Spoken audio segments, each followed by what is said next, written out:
Ce que j'attends de cette conférence, c'est que les fédéraux rentrent avec détermination pour aller préparer la base, pour aller préparer les candidats et pour restructurer, réorganiser et mettre en ordre de bataille notre parti politique.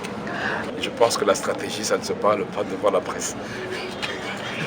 S'il n'était pas le meilleur candidat, on ne l'aurait pas suivi. Je pense que nous avons besoin de quelqu'un d'expérience, quelqu'un qui ne court pas derrière l'argent, quelqu'un qui a besoin du bonheur de son peuple. Et Moïse Katumbi, de par son activité personnelle, de par la gestion qu'il a eue pour le Grand Katanga, a démontré qu'il a suffisamment d'expérience pour faire décoller ce pays. Et vous connaissez également sa personnalité. C'est quelqu'un de grande personnalité et le pays a besoin de lui, véritablement.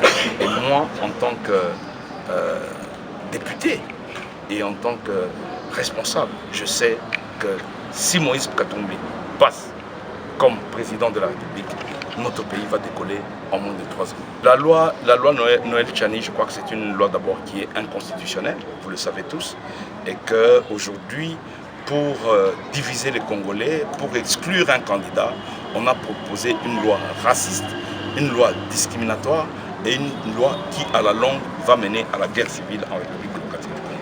C'est pour ça que j'ai invité le chef de l'État à prendre ses responsabilités pour consolider l'unité nationale et à faire rejeter ou à faire déprogrammer cette loi qui est une loi clivante pour la République démocratique du Congo et qui va nous amener à une guerre civile certaine. Cette loi venait à être votée. Évidemment, l'Ensemble pour la République ne pense pas que ce sera le cas parce qu'au niveau national et international, cette loi est une loi raciste. Et en tout état de cause, comme j'ai eu à le dire de temps à autre, le Katanga n'acceptera pas l'exclusion de Moïse Katumbi. Et donc, celui qui va voter cette loi va en assumer les conséquences.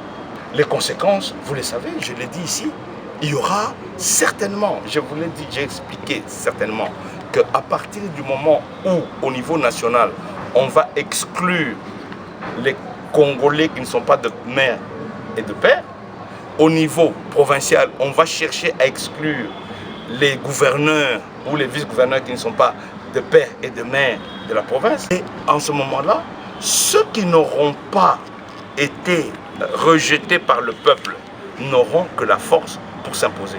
Et ça, c'est très dangereux.